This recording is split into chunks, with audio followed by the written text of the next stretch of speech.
Let's just go ahead and smack the music now. That way, while we just shooting the shit, it'll be playing. Okay. Just act like we're doing this. Yeah, y'all. Yourself.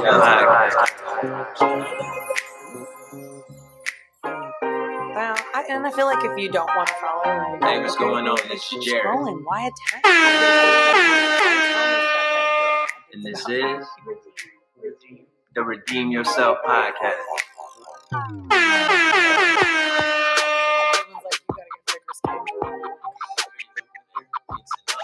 Redeem Yourself podcast.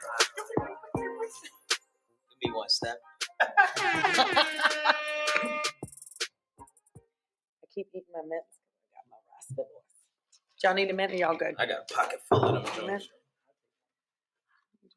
Oh, save one for later. How are your kids doing, Ryan? Better than That's good. Your kids are cute. my daughter got a fight today, though. Well, it happens. Now we're on a hot mic. Maybe but fights do happen. Not gonna lie. I think I talked about when Mason got into a squabble on the basketball court like 2 years ago. Yeah. I got on the podcast and talked about it because I was like distraught as a dad. I know. You know, like You literally want to fight their I battles. know, but you can't. You gotta let them go through it. I know today I was about to take my hoops out. I'm like, you found my son out? You found my son out? I feel like Sandra Bullock in The Blind Side with my big gigantic son. Hold my hoops. Honey, move. Here's my handbag. Get out of my way. Classic movie. I know. I love it. I love it. Well, here we are. Redeem Yourself podcast. Start with my left. Hey, Jill, how are you? I'm doing well. I asked Ryan earlier. Like, Yes. How do I pronounce your last So, Chikowitz. name? Chikowitz. But if you were Right. Polish, you'd really say Chikovich. But, you know, it's however you want to. I'm like Cher. People just say Jill. All right. Just say Jill. I was I'm looking just at Jill. it and I was like, I'm pretty Yeah. good at phonics. But this one is No, that's a hard one. Like Zabrowski is Zebrowski. yeah. It's very you can phonetically, see it. you know? Zebrowski. Chikowitz is it's intimidating. Chikowitz. Yeah. Jill Went Chikowitz. from Zabrowski to Chikowitz. And my guy Ryan Riggs Hi, came hi. back. Y'all have a lot of history together. is We what I'm do. understanding. We All do, yeah. right. So I don't know how many episodes of the podcast you watched, but keep it simple. And before I start, I like to make sure my guests are okay. Okay. So starting with you, Jill, how are you? I'm exhausted, but Hey, that's real. I'm That's showing real. up in a ball cap, dirty hair. But I'm excited to be here, and I'm excited that you invited me on. So thank you. Oh, no doubt, I appreciate it. And I know I've rescheduled, and I'm sorry. I'm not normally. Yo, it is life. You know what It I'm saying? is. Like, It's I can never- bananas. That's it. It's You got bananas. a lot going on, which I want to hear about. Yes. Let the listeners know about. So we Sure. can pull up and make sure we support. Awesome. Thank you. How are you, good sir? I am wonderful. Great to be here with y'all. Here with seeing Jill again. And Yeah. back on the podcast. Excited to be No doubt, man. Yeah, I'm hyped that you came too, bro. It's a good moment. Good moment. For myself, I'm all right. It's finally the weekend. We got a bunch of sports, of course, busy household. Yep. So Saturday, basketball. Sure, the girls are running track somewhere. Sunday, volleyball and football. So. And Super Bowl. Yeah, then the Super, man.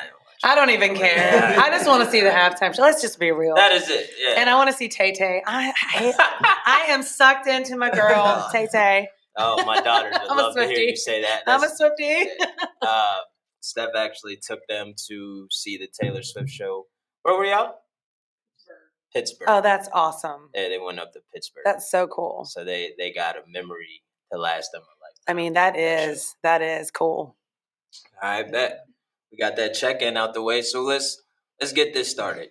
Sure. So, Jill, like, you yourself are not like in recovery, right? No, I'm not. All right, but you have a story of a loved one Yes. that, from what I understand and watching the post and pulling up to the Stigma function a couple years ago, learning that it became a mission of yours. Yes. Right. So my first question, generalized, like, how did you all grow up? Like, what was life for you growing up? Oh my God. I tell everyone, I had a very idyllic childhood. There's 5 kids. And, I have a twin brother, Scott, and I, and we have 3 older siblings. My father was a military officer. My mom was a stay-at-home mom. I mean, we literally had the station wagon, dinners on the table every night. We're Catholic, went to Mass on Sunday. We all went to the Officers Club for brunch. I always tell everybody, I think we were kind of like the OG Kardashians. I mean, way better than Kim Kardashian. But, I think that family that you're like, man, they got it together. There's 5 of them, the Right. Z Bunch, and I always have like the best childhood memories, like midnight mass, waiting for Santa, just we had horses, just things like that. Just very, I will say my dad was really, really tough. Military, Vietnam, the whole police, magistrate, cop, everything. He was tough. Very, very tough parenting. And I would say that my 2 older brothers did okay with it. And I think it was more of a challenge for Scott, my twin brother. I think he just couldn't conform. And Scott was always like nerdy and always like hyper. And he had sweatsuits and like cowlicks and never brushed his hair and the big Coke bottle. And he loved to tell everyone we're twins. Mm-hmm. And I'd be like, it's my twin. But like in the same sense, people don't believe it, but I was painfully shy as a child. Army brat, moving around. Like debilitatingly so. Like I would go to restaurants, I couldn't order my own food. Really? Because I'm the 5th kid, Army brat, I never had a chance. So Scott would make friends for me. He would, if you looked at me wrong, he'd come for you. Like he was like my person. So as much as he was a nerd, we had a little private party of 2. We were bonded always from the beginning. Okay. So you moved around. Which states did you?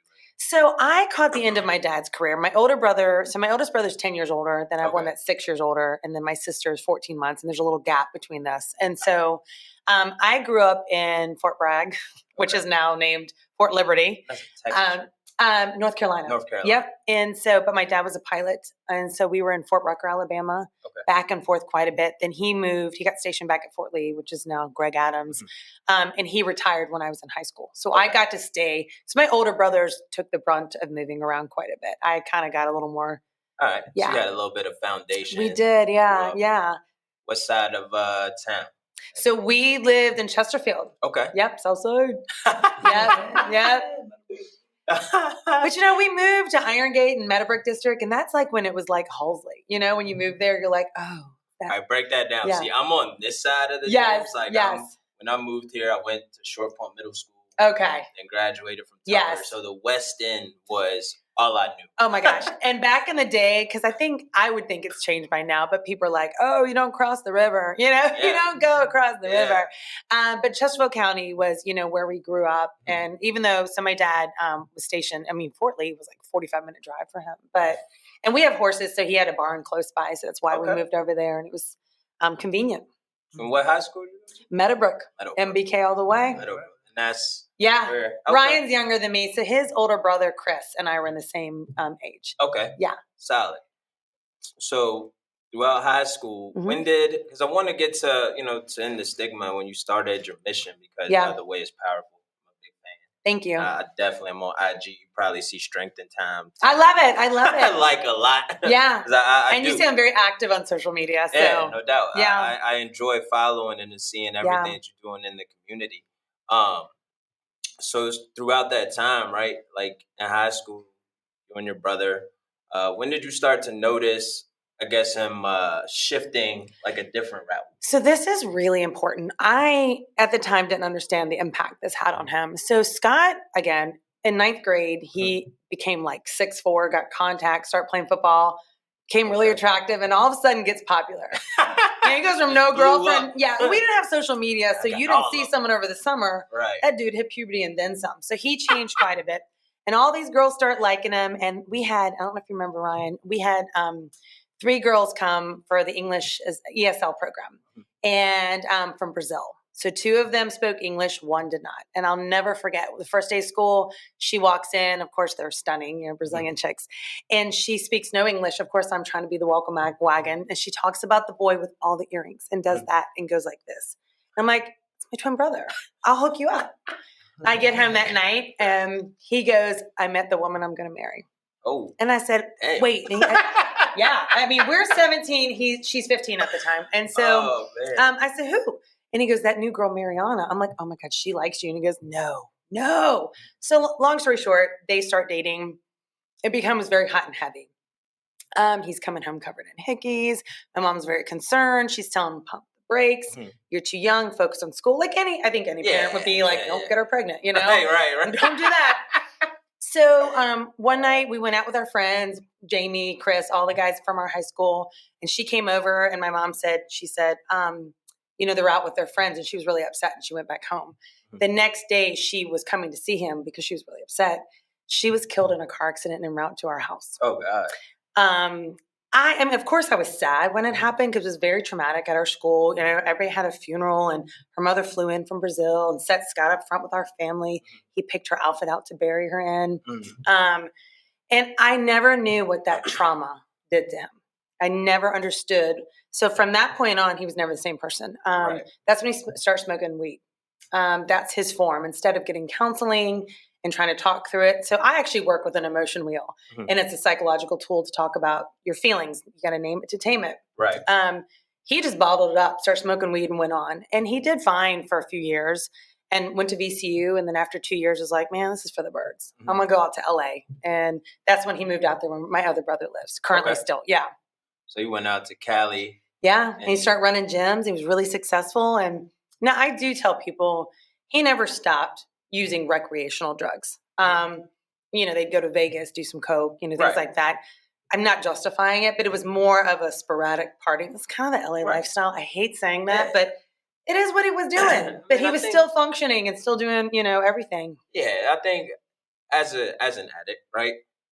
Like there is a period of time, I'm sure Ryan, like you could speak on this, is where it does feel like we're able to maintain things, but unaware of how, you know, it's actually like what it's doing to us, like outside into like our loved ones around.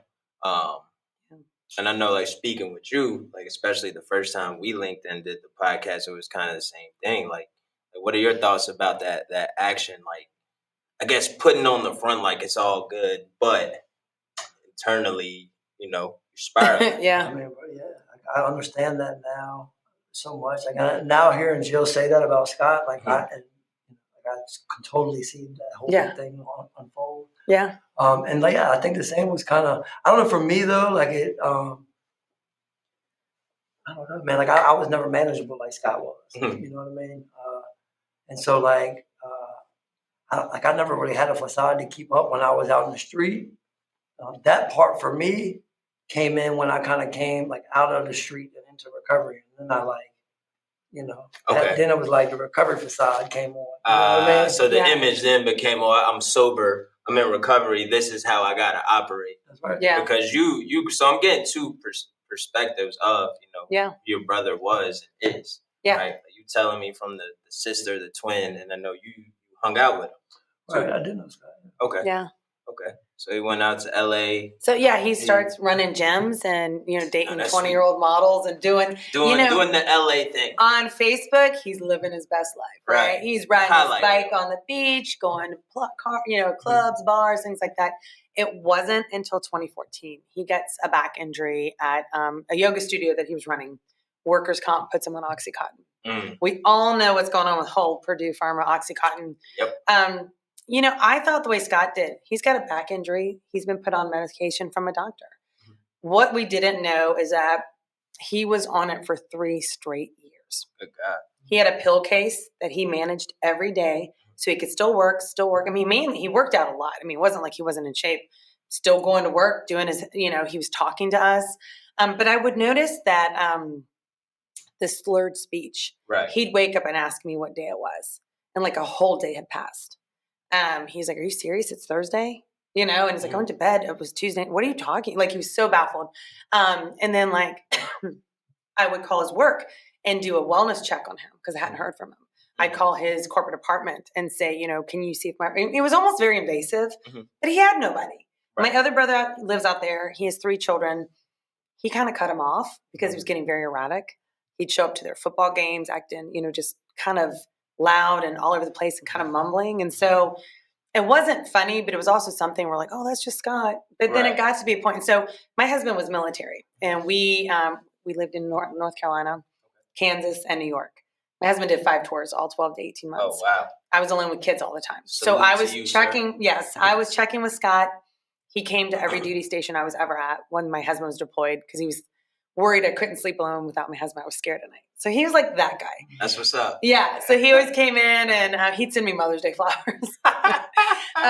That's cute. And so I noticed there was a problem. And then it was around, I want to say 2015, he admitted to my mom he started using heroin. And I remember I was in my kitchen in New York and I dropped to my knee. And I said, heroin, that is for people that have no family. that is for people that have no money. I mean, I feel guilty of the lady I used to be because I don't recognize her right now. Yeah. But the things that came out of my mouth then was like, oh, it's that. Hey, if you don't know, you don't know. It's not my family. And then I was like, well, he only just tried it. Little did I know he just never got off these things. And then so it was February 28th, 2017. He had 4 scripts for 90 pills a week going at Costco. Costco pharmacist says, dude, you're being overprescribed. And what they do, they cut him off.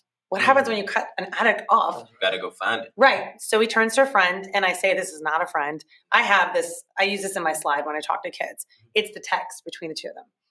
He even gets the pill and says, this doesn't look like the pill my doctors are giving me.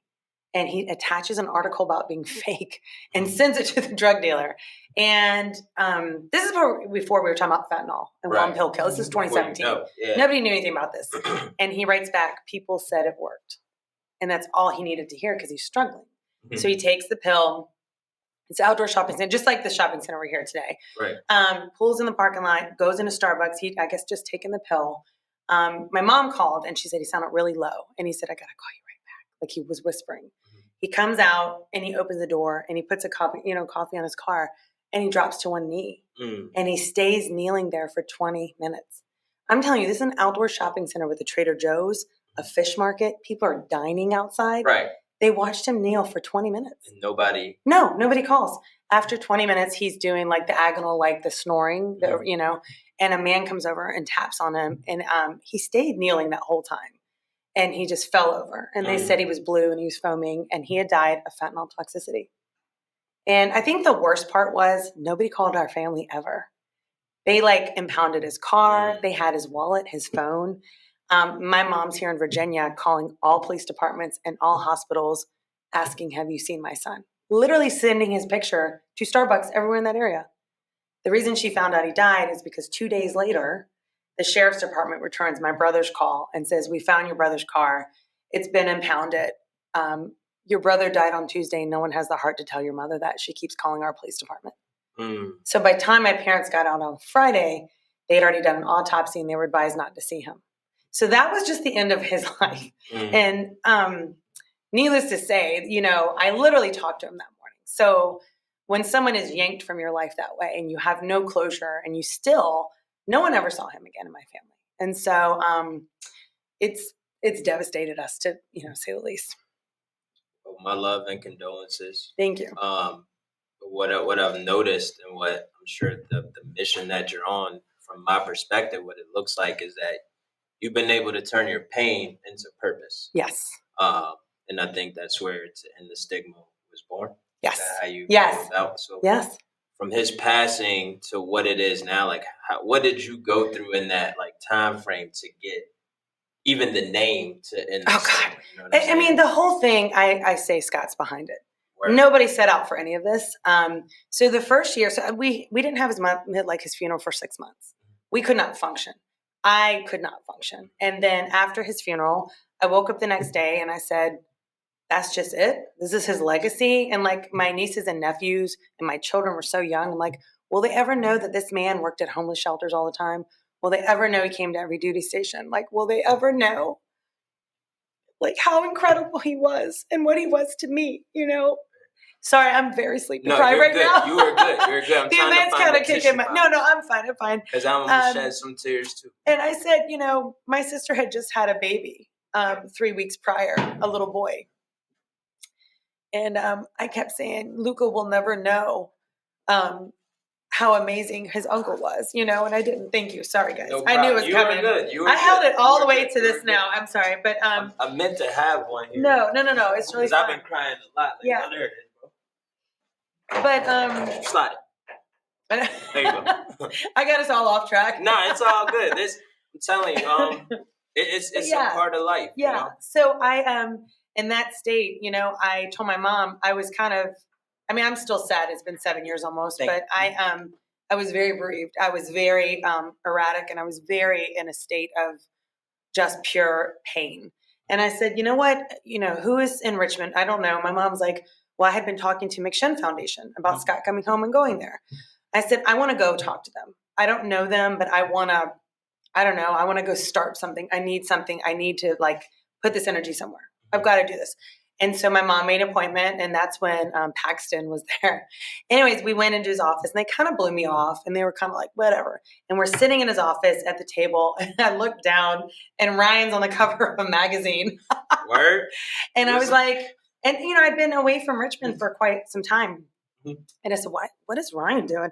I had not, even though we're friends on Facebook, I had not tracked any of the journey or the story or anything. I had been very much so in a military bubble. Right. Deployment, Army wives, and, my husband was a commander, so I was FRG leader. I was things like that. And I start reading about him and Ashley and his kids. I'm like, God, his story is remarkable. When did he start this? And so Paxton kind of said fine, and I didn't really get an answer. So I just hit him up. I was like, Can we go to lunch? And then you take it from there. Yeah, man. Stepping on right on there. That was a great segue. He's like so random that she's reaching out asking me to lunch. I stalked him a little bit.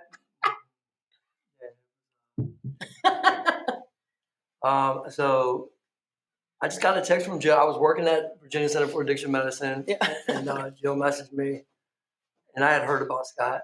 In fact, Scott had called me like probably a few years before he had passed away. And was like reaching out to me, like trying to help somebody with some workout equipment or something he was trying to get over. And so when Jill reached out to me, we just talked a little bit. She was like, "You want to have lunch?" I was like, "Sure." So we went and met. As far as I can recall, we were at Melito's. Yeah. And shout out home of the famous hot dog. And we love some Melitos. Right. And paid partnership. No. Yeah, and a Melito, if you're listening. Throw some food our That's way. my homeboy's fiance. Yeah, cool. Okay. So we were there, and Jill was just, I think my perception of it now looking back was that Jill just had like a deep sense of grief that she needed to try to find some way to manifest it into. It was very different, because grief is just a form of love, right? Right. She need to manifest to a different form of love. Okay. Yeah. Right? It's what it seemed like to me. And so she's like, I just want to do something. And I was like, all right. I was like, at the time I had just left Heart program, but I was still well connected with them. And she said, well, my dad knows the sheriff. And I was like, I'm plugged in with the sheriff. If I can do anything to help. I don't recall if I did. I can't remember. I think you did. You called in because I couldn't get to him, and you called and you had an appointment for me that Monday. This was like on a Friday. This dude is the plug. I knew. It was like someone was guiding me to reach out to him because how many years? And then to tell you about Sheriff Leonard, and you were like, done. And you got on the phone, you're like, done. And it was set up. So this is the crazy part, right? That's just the beginning of the story. Yeah. And so she takes off, she does, starts, and she'll tell you more about how that all started and everything, but like, she starts it, to end the stigma goes. I speak in the first and second year. I think. Yeah. I ended up relapsing. My career was 6 years in recovery, and couple or 5 years, and then there's some time between that. But I ended up relapsing again in 2019, and I was really desperate, man, and I was at that point, you know what I mean? And I had just reached out to Jill because I didn't know what to do, but like all my friends were in the recovery community, and I knew if I went there, I could just manipulate them all. Right. So it was like I can't go there, nor did I want to be seen. Honestly, like shame, guilt. The guilt. I fell from a pretty high pedestal that I had placed myself on, and other people had also placed me on. And so it was very destructive for my ego and for my spirit. But she was like, I'll help you. And she reached out to Ryan Hampton. And her and Ryan Hampton, National Recovery Advocate, tried to get me into a place in New Jersey. And I kept trying to go catch the flight. Right? And so I go try to catch the flight. And I keep missing the flight. Dude, you talking about patience. Jill was so patient with me. And like from the outside, I learned a lot from this experience, right? Yeah. The experience with you, because if anybody would have been on the outside looking in, it would have looked like I wasn't trying. Yeah. I'm telling you, I was giving it everything I had knew you were. to get to the airport. But I knew you were. I was doing my last one in the bathroom. Really? So then I'm like all the pieces, Yeah. And so after 2 times trying to make it through the airport, I lost my phone one time and lost something else the other time. And I'm like communicating with her on a laptop. Yeah. I lost my ID, my passport the second time. It was just chaos. I'm calling security in the airport. Do you see a man sitting on a laptop in the waiting area in terminal? Whatever. Dude, yes, ma'am. He's it was so crazy. And then I was hunting him down. So after I missed the second flight ride, I go home, and at this point I'm like so miserable. and I could feel from Jill and everybody else that like they wanted to believe in me, but I could even feel like the hope in them kind of waning. And it was like, and I was kind of like distraught about it. Brought the camel's back, and yeah, man, and I just, I tried to take my own life. And my wife came home and found me in the floor and got me up and got me to where I was coherent and drove me all the way to New Jersey. So they said if you can get him here by a certain time, then he can come in. And yeah, man, and so. Jill ended up saving my life, and so like that, and that's like, and bro, that's my message to anybody is like, follow that desire in your heart, because that grief that she was trying to manifest, like ended up saving my life. Look how like crazy that stuff was connected. How, like, what in the world are the chances that she reaches out to me, right, and then she saves my life a couple years later? If you don't tell me that's God, it's a full circle thing. All divine intervention, man. Yeah, crazy. It's like it is, and I think even when him and I connected last year, I didn't know it, while we were like doing the interview. But I think your father had recently passed. Like I had just found out my dad was sick. So I was like, my grief was like, all right, I'm going to work. So I don't have to feel it. Stay busy. Yeah. And then the day, that he passed, like all the memories started forming back. And my recovery came simply, because the night I tried to take my life, the next morning, he was like, I didn't know how bad it had gotten. Let me get you some help. And me and my dad used to be at odds, like all the time, And he was so instrumental in me getting better. And like finally, before he passed, he got to tell me like he was so proud of me. And it just meant so much because I went through life being a failure, being like the black sheep, like everything I touched, like nothing could work. And I just felt that way for so long. So hearing it in that moment and then connecting with you, man, and like latching on to your strength. And he would text me like as I'm going through all of this. And then when I finally shut, I think you said earlier when you closed at the funeral for Scott, it was like, man, this is it. Yeah. I got to Florida as that's where he wanted to be buried, like back home. Yeah. And my brother and I walked the casket out, put it in the hearse, and I had held it together the whole time, Yeah. When we shut the door on that hearse, it was just like, boom. Finality like situation. Yeah, I just broke down like in the church parking lot, and that was, man, come on. I'm thinking about it now. I was thinking on the way over here. I'm not joking. On the way here, I was thinking about like the connection with the grief. You know what I mean? Yeah. All of us in the room tonight, because I know about both of us our father and Scott. Well, it was like when Scott died, I read the reflection, and it was only my dad made the funeral close. My dad's very tough; he's very private. So we had this huge church, and we're Catholic with a priest, and like the 4 kids and siblings and their kids, no one was in there, and my dad would not let anyone come. And then, at the end of my reflection, I said, rest easy now, Scott. You've passed the torch, and I'll take it from here. And I meant it. And I remember he's in a columbarium, because he was cremated, so we can bring him from California, but you have to be in a sacred burial ground being Catholic. So the priest does it. So he's in this little thing, and that priest goes to close it.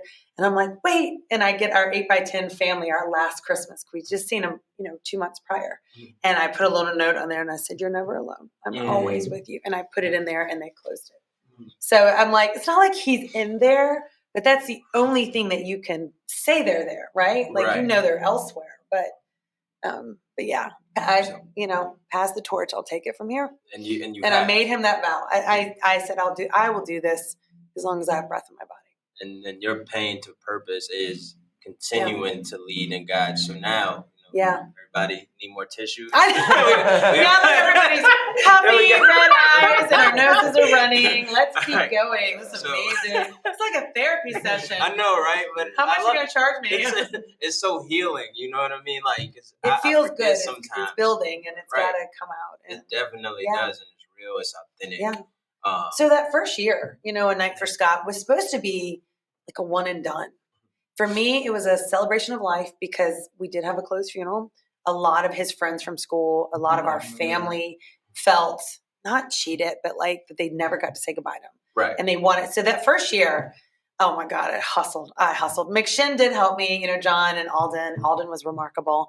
But my husband called me Aaron Brockovich. I made my own flyers. Going through it. I had a folder. I made my own business card. There you go. Knocking on doors. Just went to all these stores and said, hey, I'm Jill Chickowitz. I lost my twin brother, Fentanyl. Fentanyl? Who? From what? What was that? What? And they said, well, surely all these people said, you couldn't have died from one pill. One pill can't kill you. And I was like, but that's what his toxicology showed. So that first year was a huge hustle. But like Sheriff Leonard was very instrumental. And Channel 8 took me on right away. It got a lot of publicity. And we just threw the house down. I mean, people were standing everywhere. And we said, well, why don't we try it a second year? If it went over so well. And then became the third year, the fourth year, the fifth. And so now it's the seventh year. Ooh. Seventh year next Saturday. And I don't know if you guys believe in numerology and angel signs and numbers. I do. So, we're Catholic, but I always say I'm a good witch. I'm a good witch. I'm very intuitive. I intentionally made Scott's 7th year on the 17th a 70s theme. I did a 777. And if you guys come next week and you'll hear my speech, why that is and what has come from that. Because if you look that up, it talks about solitude and personal growth, so which is kind of where I'm at in my journey. Of it, or are you saving that sauce? Well, I'm still brainstorming how I want to put it all together. Gotcha. But for me, the gist of what I was trying to tell people is, if people know me, like solitude's not my jam. Mm-hmm. I'm a fifth child. I love people to be around me. I don't like quiet. But the personal growth and what I've learned and through my supporters and everything and my mission, the first few years was always just ending stigma, raising awareness. To end the stigma started in 2020. Okay. I started that after the fact. I decided, I always liked my relationship with McShen, but I had a calling towards youth. Okay. Education, prevention, and particularly trauma. I needed to know what happened with Scott and why he went down the route he went with that unresolved trauma and pain. And maybe try to reach a child in high school. Now we're trying to go towards middle school and even elementary because it's starting earlier. Right. Get to them sooner. Get them to talk about what's going on. So I have an emotion wheel. I don't know if you guys have worked with one. I have years ago. I probably need one on the fridge. Spin and so mine is like a pizza and you work your way out in. So you start at the crust and you kind of go in and you say, okay, am I feeling mad or whatever? But you don't realize that one feeling that you're feeling is not really the problem. Right. So it's getting to the root of the problem so you can address it, name it to tame it, and not try to numb it by drugs and alcohol. I'm very fascinated with that. We have a psychoeducator. We got her licensing, and that's why we use it. Okay. Yeah. Sweet. I know that. So youth is kind of where I wanted to, I guess, put my stamp too. Mm-hmm. And simply because, if I talk to recovery, now that I've been, sober 10 plus years, that I could pinpoint. Wow, good for you. Thank you so much. I could pinpoint exactly when it happened. And for me, it was 3rd grade. My dad came home and was like, hey, I'm going to seminary school. I'm moving to Richmond, Virginia. Wow. And it was like, what? You know what I mean? You're just leaving? It's that's my calling, So he was gone, that was it. And I was left to my own vices, if you will. Yep. 3rd grade. And it wasn't much there, but I didn't have any direction, leadership, which I knew rules. I had boundaries and everything. But it shifted when I moved here because all of my love, all my support, all of my family, everything I knew was in Florida. So once that happened, I could not find my place to fit in here. Yeah. You know what I mean? And that's traumatic. Yeah. Trauma doesn't have to be so severe child abuse, rape, sexual. It could be what you found. Some people tell me, I don't feel like my mom hugged me enough. Mm. I don't know if and that's not traumatic in the sense of being abused, right? But that's still through trauma. The eyes of a child and how they've not been able to get over that in their adulthood. It's really, really important. I love how you put that because for years, I couldn't even pinpoint when it started or how it felt, and then it just kind of clicked one day, oh man, that was it. That was the moment. I moved here, and I think it was honestly at my grandmother's funeral last year. I went to Florida 3 times last year. My grandma died in March, so we went down. And all of my family, we had this big cookout. And there's 100 of us. And I'm looking around at everybody. I'm like, man, I really missed out on this because I don't have that here. I couldn't recreate it.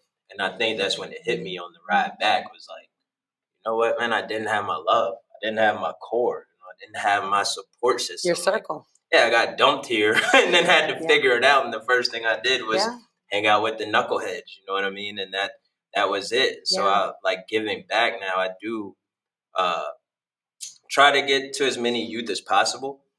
And when you, like, I want to ask you this, because if that's part of your mission, how do you navigate that with the parents? So I will tell you, the parents, I don't want to say that, but there are a lot of ignorant parents. Yeah. There are a lot of, so the stigma is alive and well, as we all know. I tell everyone, I think stigma is getting better. It's very much so present. So the presentations I do in school, I was invited with the Silent No More campaign. That is through the DEA, the U.S. Attorney's Office. Okay. Their program has been approved through Department of Education and Health. So they're allowed to go into schools. They asked me to attach my program. I was getting shut down from coming into schools to end the stigma. Don't have that problem. Not going on here. Even my children's school, I've offered 3 times. What it is the most, I mean, y'all remember DARE? Yeah. The only thing I got out of DARE is, can I take that DARE bear home for the weekend?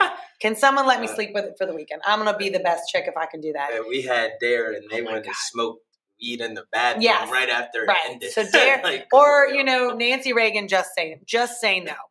The problem is, and what I tell these kids is, if fentanyl was around when we were younger, I mean, I could have died. I tried things in high school. My boys are 15 and 12. I tell them all the time, I sampled things. I tried drugs because you're curious. Right. Problem is now is like, it is pill roulette. And even recently, the DEA busted fentanyl in a smoke shop in vapes because it's unregulated. The shop didn't even know. Damn. So think about that. So that's my concern for these kids, that they just don't know what they're doing. Right. And now I'm starting to work with more and more families that have lost their kids from trying one perk. Yeah. Or just thinking they're taking. And that's the thing, is Scott thought he was taking Oxycontin, but he knew it looked different. He was like, doesn't quite look like the pill. So we get into schools, and I will tell you, the Silent No More campaign is the most all-encompassing, effective program I've ever seen. Because I come out and I tell the sad story. You need someone sad. I do a slideshow with us from the 80s, the 90s prom with the bangs. And they're very intrigued. Like, the kids are like, where is she going to take this story? And now they're like, oh, he's cute. And then the next thing they say is, he's good looking. Why was he sad? Why did he do drugs? He was good looking. Okay, so let's go over that barrier right now. But then you have a DEA agent, a DEA prosecutor. Then you have a doctor that comes out and talks about the neuroscience in the brain. And she does this interactive thing where she throws out shirts. She'll tell the kids, jump up and down. We throw shirts out. I'm like, all right, she goes, sit down. And then she'll jump up and down. We throw the rubber bracelets out at them. Like, yeah, me. And then sit down. 3rd time, jump up and down. She just walks away. And that is the reward system when we start doing drugs. That first time, the way that brain, that dopamine hit. Right. And she talks about dopamine. And then, and so after that, we actually go do a Q&A with them in their lunch periods. And I do a quiz with them. And we'll walk through the cafeteria, and they'll be like, how old was Scott? Where did he die? And what was he doing when he died? Like, you just want to hear if they're hearing it. Right. And they'll be waving their hands. He was 38. He was at Starbucks. No, he worked at Starbucks. I'm like, you're all listening. So to see their little wheels turning, and I always tell the kids when I end my speech, I always say, what's something good you guys have done for someone else this week? They all look around and someone, I did this. And I'm like, what's something good you could have done, but you opted out of it? And then they all kind of sit down. And I said, what if someone had Narcan or had called 911 for Scott? And they all look at me, and I'm like, I probably wouldn't be standing in front of you guys today. I just want you to take that. What would Scott do? What would Scott have done? And then I just kind of leave it at that. And I know they're hearing me, whether they're choosing to take it, but that's all you can do. But I know kids don't like to be talked to. They want interactive, they want a Q&A, and they want to feel heard. So I'm trying to be like that with them now. Yeah, no, that's awesome. So you get in a feedback aspect of that. I think the one thing I'll tell you is the feedback we're getting is because, a lot of parents talk about, so I'll be honest with you, as a parent, we're all parents here. Losing a child, that is the most thing we fear the most in the world, right? 100%. There's nothing worse than that. For this particular thing, the feedback we're getting from the kids is it resonates more when they hear a sibling loss because they're all siblings or they have close cousins or friends. They're not parents yet. They don't think about the kids they don't have. Right. They do think about their brother that could die or their cousin that's going to die tomorrow. That is the most feedback we're getting is when the siblings are talking in schools. Now, PTA parents, we will do the parents only sessions. We'll do a webinar. You'll get 16 parents out of the entire school on it with us. Really? Yeah. 16, maybe 10, maybe 12. Hundreds of kids. students. I mean, we will go to thousands of, we go to all the schools, Midlothian, Richmond, in Hanover, Mechanicsville, everywhere. I'm going to tell you a lot of that is because they send so many emails out. Yeah. So you don't, you probably when you get one, they're like, Jill's coming, they miss it. Because in 100 other emails they send. Bro, you are 100% right. Yeah. I ignore all the school emails. I agree. I think the promotion of it should be different. Yeah. And I will tell y'all something I'm promoting, and I would love for y'all to come to. I came up with this idea called Save a Life for Scott. Okay. And it is February 28th, which is his anniversary of his death.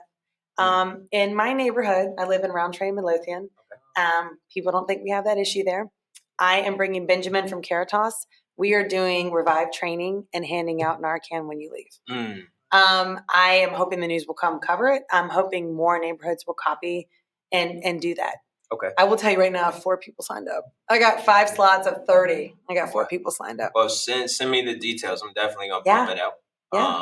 Because I think that's like awesome. I think that's how you reduce stigma, that. Right? Yeah, definitely. You're doing an outstanding thing, and I've been meaning just to reach out to you, like, how can I get down? You know what I'm saying? Like, what can Jared do to be of service and try to assist? Because the whole reason I think that I met or went to the first night for Scott like 2 years ago was my buddy Ben Pepper. Yes. I went to high school with him, and I forget, like, we reconnected. It's all recovery. He's we just started talking. That's my guy. That's my guy. He's been through some rough stuff. Even right after he spoke with Ashley and Ashley. He's tough though. He's holding on. Yeah, he's a soldier. That's my guy. So we went. I had a blast. Yeah. I had an outstanding time. Like, my hair was out. I was in the black tie, rolling dice and stuff. And then listening to the speakers and the message, like, the aura of the night was like... It's magic. Magic. That's exactly what it's like being in Vegas. It's like pumping oxygen in the room and we're all like, what is happening? Yeah, it is. It's very magical. Outstanding time. So you got one coming up soon. Yes. The 7th annual A Night for Scott, Solid Gold for Scott, 70s theme. Okay. We're going to have, you said, a band there. Yes, we have a band, and it's really cool. We have a VIP lounge. We have a disco ball lounge. We've got our friends. They have the VR headset, and they treat substance use disorder with it, and they were getting it patented. They're coming and doing just, letting people try it out. Really? Yeah, and I told you guys, too, we are bringing non-alcoholic drinks. We're doing mocks for Scott. We want to make sure everybody feels included there. Nah, that's what's up. Yeah. So there's something for everybody. Silent live auction, I roll with some pretty good eyes and really good items have come our way, some cool trips. And last time my wife talked me into buying some necklace that was outside. I forget what the brand Kendra Scott. Yeah, that's what it was. They partner with, I'll tell you, they just gave me 4 they just gave me 4 pieces today, and they'll be on site selling, and they gave me a portion of the proceeds. Yeah, she was like, babe, look. I was like, go ahead. It's for charity, honey. But it was an outstanding time, so I'm looking forward to it. I want y'all to come out. Like I said, I'll put your names on the list. Just come in, they'll have it, and it's a really cool night. And y'all know, like, I think the more we do things like this and show, I think people feel alone. I know with Scott, we felt ashamed, and we felt like no other family was going through this. And my parents thought it's our dirty little secret, and we would just send them money and keep it out in California. That's really why I brought the story forward. If it's happening to my family, it's happening everywhere. Right. And it is. See, that's literally why I started speaking out in recovery. Because if anybody asked me to describe how I felt like in those moments of my worst, it was like I could be in a room full of people, but I always felt alone. Like, no matter who was around me, like nobody would understand. So when I started speaking out and even doing this podcast, like I lost so many friends. Like, I mean, people next to me, like, just kept dying. And I'm like, dude, here I am. And this was like when I was 7 years sober. 7 years sober. Yeah. And I have not said a word to people that I care about. There's something wrong with that. And then so I looked online first, 2020 hit and everything moved online. Yeah. So Clubhouse was a big deal. So we could go on there and host recovery meetings. And then from there, I built, like, just connections, like all recovery-based connections. And it was just a good feeling to see now, oh my God, like I can play a role in this with helping someone else. Yeah. So you could save a life, and I'm sure you are. And you'll never know, and that's what people tell me, you'll never know the full impact of what your work is. You'll have no idea who you save, who tells a friend who tells a friend. Not everybody's going to tell you. My job is just to show up.